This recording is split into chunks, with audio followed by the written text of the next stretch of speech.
Apa kabar kalian hari ini? Baik. Bagaimana hadir semua? Hadir. Oke. Karena hadir semua, jadi Bapak tidak perlu mengambil absen ya. Karena tinggal nanti akan dicek nanti di sini. Karena hadir semua hari ini ya. Oke. Baik, terima kasih untuk kehadiran anak-anakku sekalian. Nah, mari sebelum memulai pelajaran hari ini, mari kita berdiri untuk mengucap syukur kepada Tuhan melalui doa. Jadi silakan pemimpin kita dalam doa. Teman-teman dan Bapak Guru, marilah kita mempersiapkan hati yang pantas untuk berdoa dalam nama Bapa dan Putra dan Roh Kudus. Amin. Allah Bapa di dalam surga, puji dan syukur kami haturkan kehadirat-Mu atas segala berkat dan perlindungan-Mu dari malam tadi sehingga pada pagi hari ini kami dapat berkumpul lagi di ruangan ini guna untuk melanjutkan aktivitas kami. Ya Allah Bapa di dalam surga, sebentar lagi aktivitas kami akan dimulai. Bimbing dan jagalah kami sampai aktivitas kami selesai. Kita berdoa di awal pembelajaran ini, kita mengucap syukur kepada Tuhan karena hari ini kita masih sehat, ya toh? Ya, masih sehat, kita bisa hadir semua hari ini, bisa bertemu dengan teman-teman, dengan bapak, guru, ibu guru di sekolah ini, akan memimpin kita menyanyikan lagu wajib nasional. Satu nusa, satu bangsa. Silakan. Satu nusa, Satu nusa, satu bangsa, satu bahasa kita. Nusa bangsa dan bahasa kita bela bersama. Ya, silakan duduk kembali. Kesepakatan kita yang pertama, siswa harus hadir di kelas tepat pada waktunya. Setuju? Masih setuju. Kemudian piket kelas dilakukan lebih awal. Setuju? Bagaimana kelas kita sudah bersih? Terima kasih untuk piket hari ini. Kemudian wajib memakai seragam sesuai ketentuan pakaian seragam di sekolah.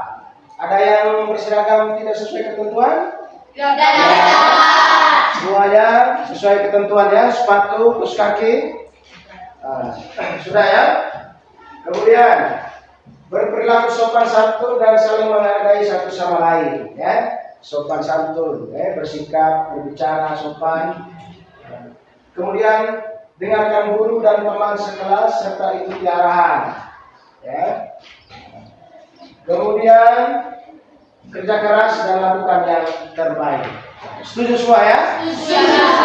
Tepuk 1, tepuk 2, tepuk 3, tepuk 4, tepuk 5, tepuk 5 2 kali. Oke, silakan duduk. Silakan. Pada hari ini tentang bilangan berpangkat bulat, ya. Bilangan berpangkat bulat. Apa yang akan kita lihat hari ini? Hari ini kita akan melihat tentang pengertian bilangan berpangkat bulat, kemudian perkalian berulang dalam bentuk bilangan berpangkat, lalu menentukan hasil perpangkatan suatu bilangan bulat, kemudian menyelesaikan masalah-masalah sederhana menggunakan bilangan berpangkat bulat. Itu kita punya materi yang akan kita lihat pada hari ini, ya. Sebelum kita masuk kepada materi ini, hal yang perlu kita perkuat di dalam diri kita masing-masing itu adalah tentang materi tentang perkalian, ya. Jadi perkalian itu penting untuk bisa kita melangkah ke materi ini. Jadi khususnya perkalian berulang. Jadi misalkan 2 kali 2 kali 2 kali 2 sebanyak 4 kali. hal perkalian yang panjang ini kita bisa singkat menggunakan bentuk pangkat, ya. Kemudian misalkan 3 kali 3 kali 3 kali 3 kali 3 kali 3 sebanyak 6 kali. Kita bisa menggunakan bentuk pangkat untuk mempersingkat penulisan, di dalam matematika seperti itu.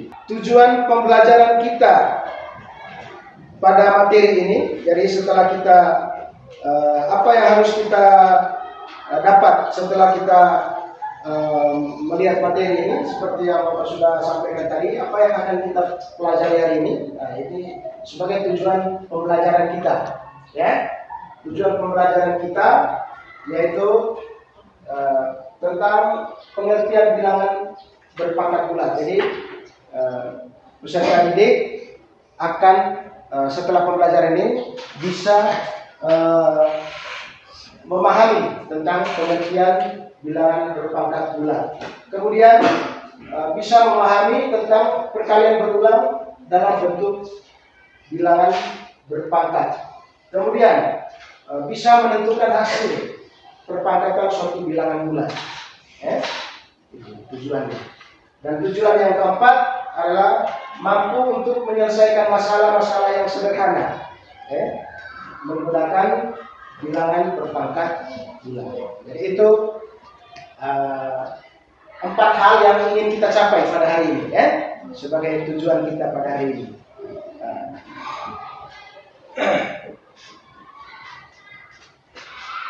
Coba Bapak tampilkan dulu dia punya ya.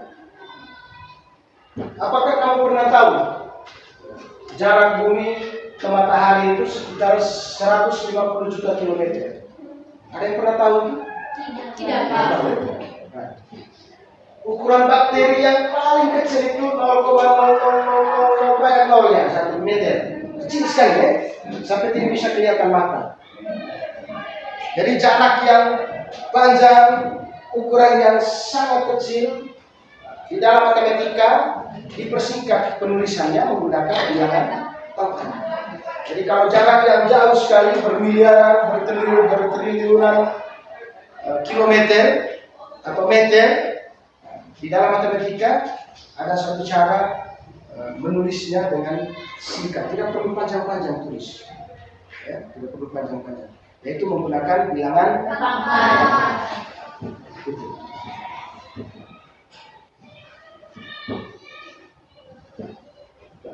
Pengertian, kita masuk ke pengertian. Jadi bilangan berpangkat itu, seperti yang Bapak jelaskan di awal tadi, adalah bentuk perkalian suatu bilangan dengan dirinya sendiri secara berulang-ulang. Jadi perkalian berulang itu menjadi kunci di sini, Perkalian berulang itu menjadi kunci. Bilangan berpangkat disebut juga bilangan eksponen. Jadi pangkat atau eksponen itu sama, Itu nama lain juga. Di sini diberi contoh A pangkat N. Ini dibaca A pangkat N, Dibaca A pangkat N. Itu adalah perkalian bilangan A sebanyak N kali. Jadi ini A ini disebut bilangan pokok atau basis. Sedangkan N ini adalah bilangan pangkat atau eksponen tadi, atau eksponen. Jadi ini bentuk ini dibaca A pangkat N. Jadi A kali A kali A sebanyak dikalikan sebanyak N kali. A itu bilangan pokok, jadi bilangan yang kita kalikan. Sedangkan N itu jumlah dari perkalian A itu. Itu maksudnya, Itu maksudnya. Ini contohnya. 3 kali 3 kali 3 kali 3 sebanyak 4 kali. Berarti disingkat menjadi 3.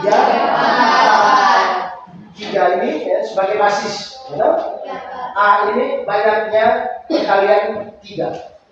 4, karena ada 4 kali perkalian 3, ditulis 4 sebagai bilangan pangkat. Kemudian 7 kali 7 kali 7 disingkat 7 pangkat 3. Kemudian negatif 4 kali negatif 4 disingkat negatif 4 pangkat 2. Kemudian K kali K kali K kali K kali K sebanyak 5 kali. Amin. Sudah ya? Nah, jadi itu bagaimana menulis secara singkat suatu perkalian berulang ya, di dalam bentuk pangkat. Ini sedikit latihan, sedikit coba kita coba dulu. 6 kali 6 kali 6 kali 6. 6 pangkat berapa? 5. Karena apa? Karena 6-nya ada 5. 6-nya dikalikan sebanyak 5 kali. Ya. Kemudian negatif 2 kali negatif 2 kali negatif 2. Pangkat 3 ya. Kemudian P kali P kali P kali P. 10 kali 10 kali 10 kali 10 ada berapa ini? Pangkat 6 ya. Ada 6 kali. 10 pangkat 6. Kita lihat jawabannya, apakah betul jawaban kalian? Ternyata betul semua. Berarti sudah paham ya tentang konsep perpangkatan, betul? Ini yang membuat Bapak senang hari ini, karena cepat sekali. Karena di awal kita sudah semangat kan? Terus semangat, pasti akan semangat terus. Ya. Kita lihat sedikit aturan sedikit pangkat dengan bilangan negatif. Jadi ada misalkan ini. Bilangan pokoknya negatif, bilangan pangkatnya positif, berarti hasil pangkatnya positif. Ya, enggak ada? Ini. Bilangan negatif, basisnya bilangan pangkatnya genap, maka hasilnya positif. Kalau basisnya negatif, bilangan pangkatnya ganjil, hasilnya negatif. Kita lihat contoh ini. Negatif 4 pangkat 2, hasilnya 16. Ya? Dari mana? Negatif 4 kali negatif 4. Kemudian negatif 4 pangkat 3, hasilnya negatif 64. Kenapa? Pangkatnya ganjil. Oke? Jadi itu sedikit aturannya, sedikit aturannya. Harus bisa membedakan. Kemudian hati-hati dengan perbedaan di dalam kurung dengan tidak menggunakan kurung. Jadi di dalam matematika itu kurung itu penting. Harus melihat di dalam operasi matematika itu harus lihat ini ada kurungnya atau tidak ada kurungnya. Kalau ada kurungnya berarti nilainya pasti berbeda dengan yang tidak ada kurung. Contoh ini negatif 2 ini dikurung kan? Dikurung. Luarnya pangkatnya 4. Berarti yang dipangkatkan itu adalah negatif 2. Negatif 2 ini. Sedangkan kalau tanpa kurung hasilnya berbeda. Ini negatif 16. Ini atas ini positif ya. Hasilnya sudah berbeda. Yang dipangkatkan itu 2. Negatifnya ini tidak dipangkat, tidak ikut serta ya. Tanda negatif di luar pangkat. Karena yang dipangkatkan hanya 2, bukan negatif. Kalau di dalam kurung ini berarti yang dipangkatkan itu negatif 2. Berarti kalau negatif 2 kali negatif 2 kali negatif 2 kali negatif 2. Tetapi kalau yang ini negatif 2 pangkat 4, berarti yang dipangkat hanya 2 ya. Berarti negatif itu di luar. Berarti negatif dari 2 kali 2 kali 2 kali 2. Ya. Hasilnya negatif. Itu hati-hati karena banyak orang sering keliru dari situ. Di dalam matematika tanda baca atau simbol-simbol itu semuanya penting. Kita lihat ini sedikit. Ya. Kita lihat sedikit ini. Ini contoh. 3 pangkat 4. Ini berarti 3 kali 3 kali 3 kali 3 kali 3. Berapa nilainya? Berapa nilainya? 3 kali 3 kali 3 kali 3 4 kali 81 Dan 3 kali 3 9 3 kali 3 lagi 9 ya kan? Kemudian hasil dari negatif 5 pangkat 3. Berarti negatif 125. Karena yang dipangkatkan itu negatif 5-nya ya. Negatif 5-nya. Kemudian 10 pangkat 5. 10 kali 10 kali 10. Kalau 10 pangkat 5, kalau 10, 100.000. Nah, kalau 10 pangkat ini gampang. Gampang. Kalau menghitung 10 pangkat. Pangkatnya ada berapa? 5. Ya toh? Pangkatnya 5 toh? Berarti hasilnya ada 5 nol. Kalau 5 nol itu berapa? 100.000. Ada 5 nol ya? Pangkat 5, berarti nolnya ada 5. Nah, kalau pangkat 4 berarti nolnya ada 4. 10.000. Kalau 10 pangkat 4. 10 pangkat 6 nolnya ada 6. Kalau nol ada 6 berapa? 1 juta. Ya kan? Kemudian kita lihat itu. Negatif 1 pangkat 7. Negatif 1. Mengapa negatif 1? 1 kali 1 kali 1.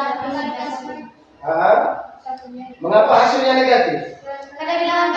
Karena pangkatnya ganjil. Nah, sudah paham ya? Karena pangkatnya ganjil. Makanya hasilnya pasti ganjil. Kemudian negatif 6 pangkat 2. Tanpa kurung itu, tanpa kurung. Negatif 32. Walaupun pangkatnya rendah, tetapi kan negatif 6-nya tidak dikurung. Iya, Pak. Berarti yang pangkat itu hanya 6, bukan negatif ya. Negatifnya di luar pangkat. Oke. Kita lihat apakah jawabanmu benar semua? Kita lihat hasilnya. Darat ya, semuanya benar. Ya? Jawabannya semuanya benar. Oke, itu sedikit aturan.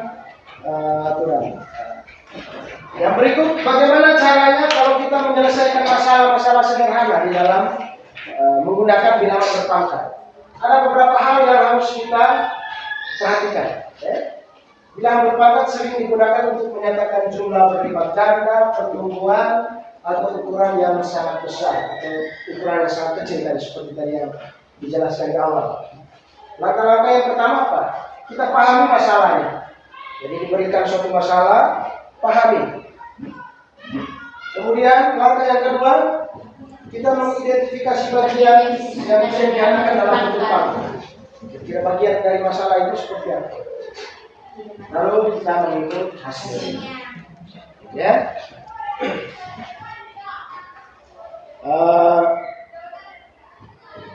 Contoh. Seorang peneliti mengamati pertumbuhan bakteri.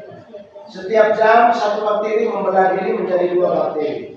Jika pada awalnya ada 5 bakteri, berapa banyak bakteri setelah 3 jam? Kita lihat, kita pahami. Oh, 1 jam, setiap jam dia belah menjadi 2. Dari 1 jadi 2. Berarti jam yang kedua, ya toh? Ada 2 dari 2 membelah lagi, berarti menjadi 4. Ya toh? Pada jam yang ketiga 4-nya membelah lagi semuanya. 8. Ya toh? Berarti setelah 3 jam, bakteri akan berkembang menjadi 8. Bagaimana kalau di awalnya ada 5 bakteri? Tadi kan yang tadi Bapak jelaskan kan contohnya 1 bakteri ya. Di awalnya 1. Berarti jam yang kedua menjadi 2. Benar kan? Bagaimana kalau 5? 5 di awal. 5 di awal. Jam yang kedua dia belah menjadi berapa? 10. 5 di awal. Ya? 5 di awal. Ya. Ini dia punya penjelasannya. Awalnya 5. Ya toh? 10 ya. Karena setiap bakteri kan dia kali 2 toh? Setiap bakteri dia belah menjadi 2. Awalnya ada 5 bakteri. Berarti 5 itu belah menjadi 2. Berarti berapa tadi? 10. Nah, ini bagi 2. Ini bagi 2. Ini bagi 2. Bagi 2. Bagi 2. Berarti 10 semua bakteri. Itu jam yang pertama. Setelah 1 jam. Setelah 2 jam, dia belah lagi, masing-masing belah lagi. Berarti 5 kali 2 pangkat 2.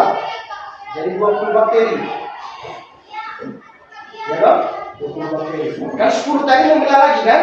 Iya, Pak.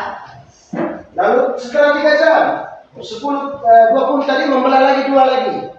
Berarti dipersingkat menjadi 5 kali 2 pangkat 3. 5 itu dari mana? Di awal tadi 5 bakteri tadi. Kita memahami, persoalannya. Masalahnya segini. Di awalnya 5. Berarti awalnya 5. Setiap bakteri ini membelah menjadi 2. Setiap bakteri membelah menjadi 2. Berarti setelah 1 jam menjadi 10. Ya kan? 10 tadi membelah lagi. Berarti menjadi 20. Berarti setelah 3 jam dia membelah pasti menjadi 40. 5 kali 4. Apalagi 5 kali 8.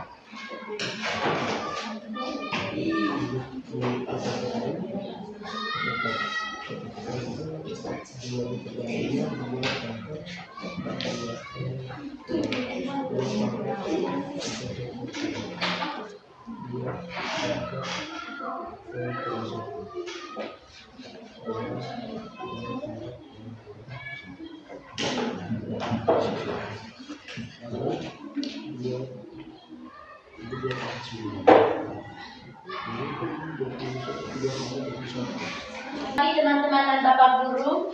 Pagi. Saya perwakilan dari kelompok A. Masalah 1, pola catur. Menurut legenda, pencipta catur meminta hadiah kepada raja berupa butir gandum. Ia meminta 1 butir di kotak pertama, 2 butir di kotak kedua, 4 butir di kotak ketiga, 8 butir di kotak keempat, dan seterusnya. 2 kali lipat dari kotak sebelumnya. Kapan catur memiliki 64 kotak? Pertama, nyatakan jumlah butir gandum di kotak ke-5, ke-10, dan ke-20 dalam bentuk bilangan berpangkat. Kotak ke-5, 2 pangkat 4. Kotak 10, 2 pangkat 9. Kotak ke-20, 2 pangkat 19. Pertanyaan yang kedua, nyatakan jumlah butir gandum di kotak ke-n dalam bentuk bilangan berpangkat, yaitu 2 pangkat n kurang 1. Masalah kedua, pangkat negatif atau positif. Analisis hasil dari perpangkatan bilangan negatif berikut ini. Negatif 2 pangkat 1 sama dengan negatif 2. Negatif 2 pangkat 2 sama dengan 4. Negatif 2 pangkat 3 sama dengan negatif 8. Negatif 4 sama negatif 2 pangkat 4 sama dengan 16. Negatif 2 pangkat 5 sama dengan negatif 32. Negatif 2 pangkat 6 sama dengan 64. Tanpa menghitung hasilnya, tentukan apakah hasil dari perpangkatan berikut bernilai positif atau negatif. Jelaskan alasanmu. Yang pertama, negatif 10 pangkat 100. Positif, karena bilangan berpangkatnya angka benar. Yang kedua, negatif, karena bilangan berpangkatnya angka ganjil. Kesimpulannya, berdasarkan analisis kami, jika bilangan negatif berpangkat ganjil, maka hasilnya negatif. Sedangkan jika bilangan negatif berpangkat genap, maka hasilnya akan positif. Sekian dari kelompok kami.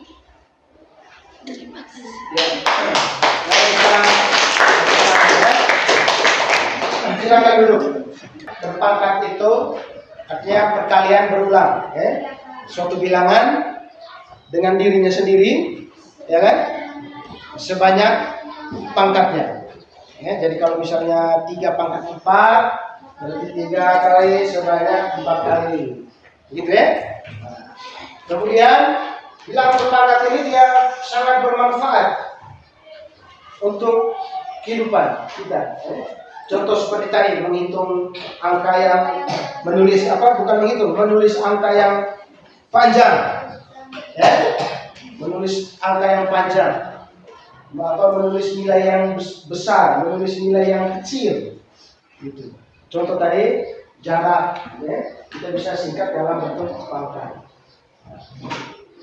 Kalau misalkan itu manfaat-manfaatnya ya, manfaat-manfaatnya menghitung jarak yang panjang kita bisa tulis dalam bentuk singkat.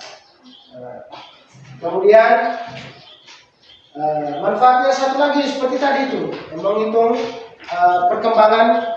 Kalau di dalam ilmu pengetahuan itu menghitung perkembangan, misalnya contoh tadi perkembangan virus atau perkembangan amuba tadi atau bakteri tadi, itu sangat berguna di dalam sains, khususnya di biologi.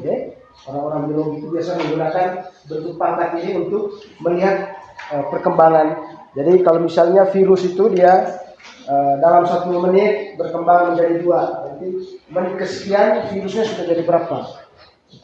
Jadi dengan bantuan konsep bilangan berpangkat ini, orang bisa melakukan perhitungan-perhitungan dengan lebih mudah. Seperti itu tadi. Oke. Bilangan berpangkat juga sangat bermanfaat juga di dalam dunia teknologi. Di dalam menghitung kapasitas penyimpanan. Refleksi kita hari ini, bagaimana dari materi, bagian mana dari materi yang kita pelajari tadi yang paling kamu suka? Yang paling suka itu di bagian mana? Itu pertama. Yang kedua, bagian mana yang kamu masih merasa kesulitan? Bagian mana yang kamu masih merasa sulit? Bagian mana? Kemudian apa yang akan kamu lakukan supaya kamu tidak merasa kesulitan lagi? Untuk pertemuan minggu depan, kita masih duduk dalam kelompok seperti ini. Kita akan melihat tentang sifat-sifatnya. Kita masuk lebih ke dalam sedikit. Ini kita masih tipis-tipis di luar ini. Jadi minggu depan kita agak sedikit bergeser masuk ke dalam untuk membedah lebih jauh. Kira-kira bilangan berpangkat itu seperti apa, eksponen itu seperti apa. Jadi minggu depan kita akan melihat tentang sifat-sifat bilangan berpangkat, sekaligus kita membuat latihan beberapa soal nanti. Nanti akan diulangi juga dengan soal-soal cerita.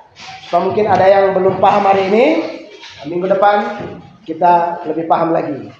Oke, mari kita berdiri.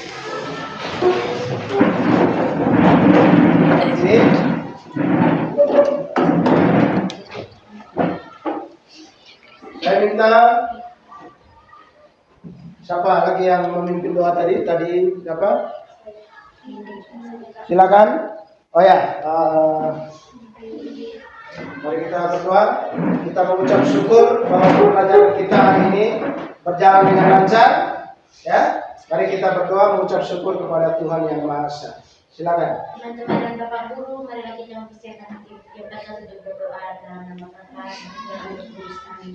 Allah Bapa di dalam surga, terima kasih atas perlindungan-Mu dari pagi tadi hingga pada siang hari ini. Kami dapat melakukan aktivitas kami.